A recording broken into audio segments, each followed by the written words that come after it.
Bonjour et bienvenue sur Quinoa, le podcast qui met votre ventre au cœur de votre santé et de votre bien-être. Je suis Julie Coignet, naturopathe spécialisée en santé digestive et professeure de yoga. Convaincue que bien digérer, c'est bien vivre, ma mission à travers ce podcast et mon programme phare Happy Baby, Happy Life est de vous aider à retrouver une digestion apaisée et une santé éclatante. Ici, on explore tout ce qui influence votre bien-être digestif et global. Microbiote, équilibre nerveux, alimentation, santé au naturel. Tout ce qui peut vous aider à vous sentir mieux dans votre ventre et donc dans votre vie. Aujourd'hui, on va parler d'un sujet ultra stratégique pour ton ventre, mais aussi pour ton énergie et ton humeur pendant les fêtes. On va parler de la glycémie, c'est-à-dire le taux de sucre dans le sang. Mais rassurez-vous tout de suite, je ne vais pas vous culpabiliser ni vous dire de passer Noël à boire de l'eau pétillante, vous me connaissez quand même. Ce qu'on va voir plutôt dans cet épisode, c'est comment faire pour passer les fêtes sans exploser son ventre et sa glycémie, sans se réveiller le 26 au matin complètement gonflé comme un ballon de baudruche ou finir le 27 en mode crash total, version survie à base de café et de paracétamol. Alors pour commencer, on va démanteler une croyance. On se dit toujours, on pense toujours que ce qui nous flingue pendant les fêtes, c'est le sucre, c'est le foie gras, c'est peut-être le dessert avec la bûche, le champagne, les chocolats. Bref, vous avez toujours un ou deux coupables que vous avez bien identifiés depuis plusieurs années dans votre tête comme étant les grands fautifs de votre mal-être. J'ai encore bu trop de champagne, j'aurais pas dû reprendre de la bûche, chaque année ça me réussit pas. Mais la réalité, eh bien, elle est finalement beaucoup plus simple et beaucoup plus logique que ça. Ce qui détruit votre énergie pendant les fêtes, c'est pas ce que vous mangez précisément, c'est plutôt les montagnes russes glycémiques que tout ça crée dans votre corps. Je vous explique.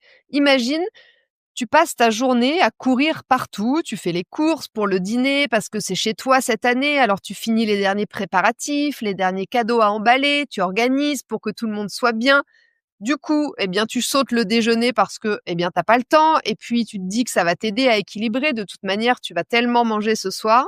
Puis tu arrives au moment du dîner de Noël, tu es complètement affamé puisque tu relâches la pression et que tout d'un coup, tu te rappelles que tu n'as pas mangé ce midi. Tu te jettes sur l'apéro, les toasts, le foie gras, puis arrive l'entrée, suivi du plat et enfin le dessert. Et là, dans ton corps, voilà ce qui se passe. Ta glycémie, ton taux de sucre dans le sang monte en flèche. Ton corps panique complètement, il croit qu'il y a un gros danger, donc il envoie un tsunami d'insuline. L'insuline, c'est, je vous le rappelle, l'hormone qui vient réguler le taux de sucre dans le sang. Et boum, c'est la chute brutale.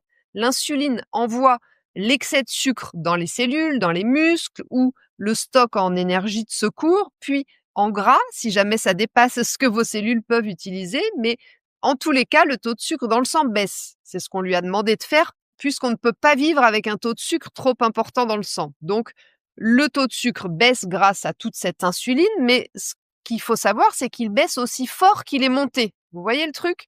Résultat, dans les heures qui suivent, eh bien, vous subissez, c'est bien le terme, vous subissez une fatigue écrasante. Vous avez aussi des fringales incontrôlables, des pulsions, vous avez envie de remanger du sucre.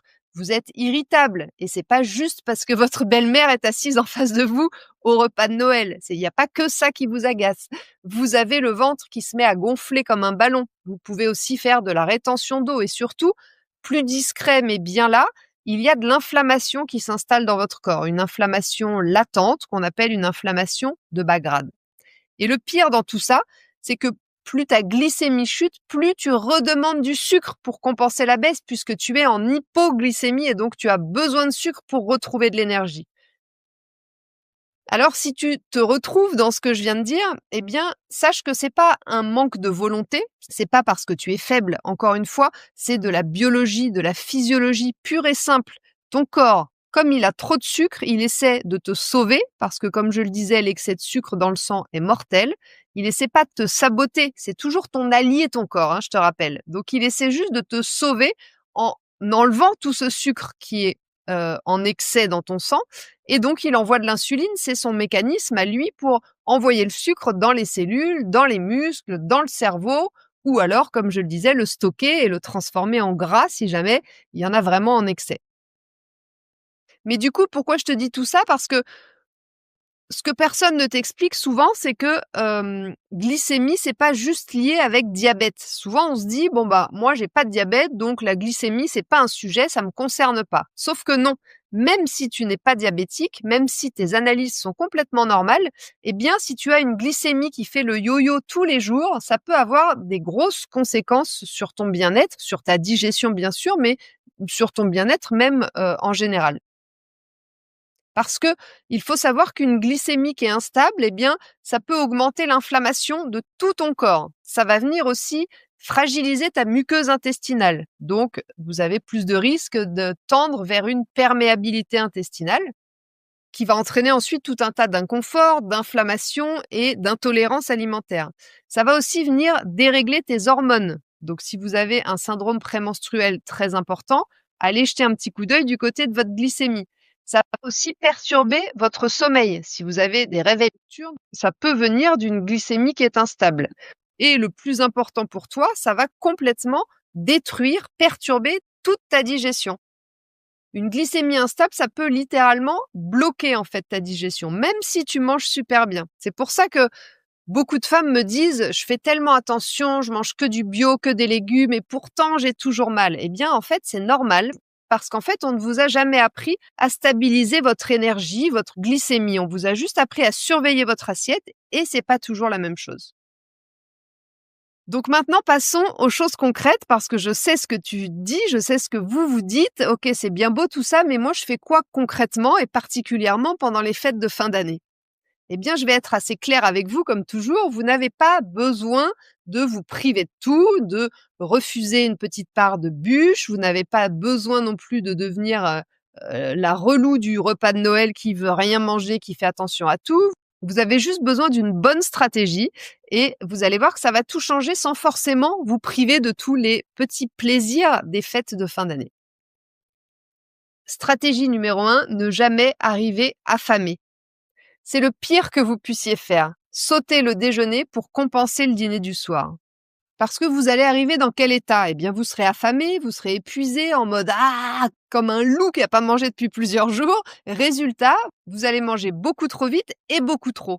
Donc, avant un repas festif, avant un dîner festif, je vous invite à prendre une collation l'après-midi et une collation plutôt protéinée. Quelque chose de simple, quelques olives, un œuf dur, une poignée d'amandes, un yaourt de coco avec de la cannelle. Comme ça, vous arrivez au repas en mode cerveau allumé et pas en mode survie. Et vous allez voir déjà que ça change tout.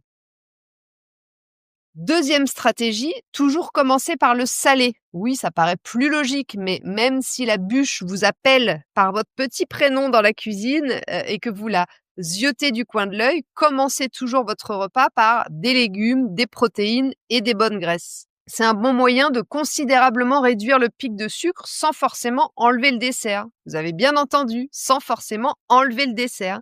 C'est ce que j'appelle manger avec son cerveau et pas avec sa culpabilité. Donc vous pouvez tout à fait manger un dessert, mais vous ne commencez pas par manger du sucré. Vous mangez le dessert une fois que vous avez mangé des légumes, des fibres, donc des protéines et des bonnes graisses. Stratégie numéro 3, manger lentement. Alors je sais, ça fait un peu cliché de grand-mère ou de naturo qui dit qu'il faut mastiquer, mastiquer, mastiquer, je ne sais pas combien de fois, mais finalement, c'est encore une fois plutôt scientifique, biologique, physiologique, bref, c'est plutôt assez malin et même super puissant. En fait, si ton corps croit qu'il est en danger, qu'il est en mode stress, en mode alerte, eh bien, comme on l'a souvent vu dans différents épisodes du podcast, eh bien, votre système nerveux, s'il est en mode alerte, il va couper la digestion, il va bloquer la digestion complètement parce qu'il est en train de se sauver, d'essayer de survivre. Même si vous mangez du quinoa bio élevé avec amour, ça changera rien. Donc pendant les repas, je vous conseille de respirer, de penser à poser votre fourchette entre deux bouchées, de parler calmement, pas de vous embrouiller avec votre grand-oncle et de parler politique, mais de parler calmement, de rigoler aussi, ça marche très bien. Parce qu'il ne faut pas oublier que votre système nerveux, c'est votre vrai pouvoir, super pouvoir même digestif. Comme je le disais dans l'épisode de la semaine dernière, dans l'épisode 197, c'est pas que ton assiette qui compte, c'est aussi le contexte et l'environnement dans lequel tu manges cette assiette. Stratégie numéro 4, le mouvement. Pas besoin d'aller courir un semi-marathon le 25 décembre pour compenser les écarts du réveillon du 24. Pas besoin non plus de se lever à 6 heures du mat pour aller faire une énorme séance de HIIT. Non, c'est pas ça que je vous conseille. Par contre, une petite marche de 10 minutes après le repas, ça peut largement suffire pour vous aider à réduire le pic glycémique, pour avoir une digestion qui est facilitée, une vidange gastrique au niveau de l'estomac qui va être facilitée et un système nerveux plus apaisé, plus calme. Le bon combo, la formule magique, je dirais que c'est un peu de marche et de la respiration en conscience.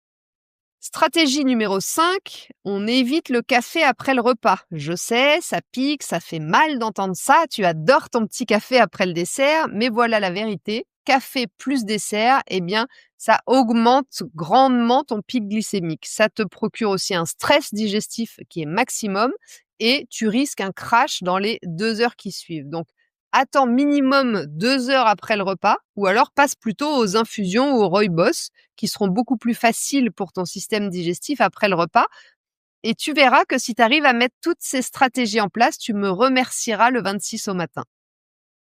Maintenant, pour finir cet épisode, j'aimerais que tu écoutes attentivement ce que j'ai encore à te dire. Tu n'as pas besoin d'être parfaite, tu n'as pas besoin de te priver, tu n'as pas besoin non plus de devenir la police nutritionnelle de Noël.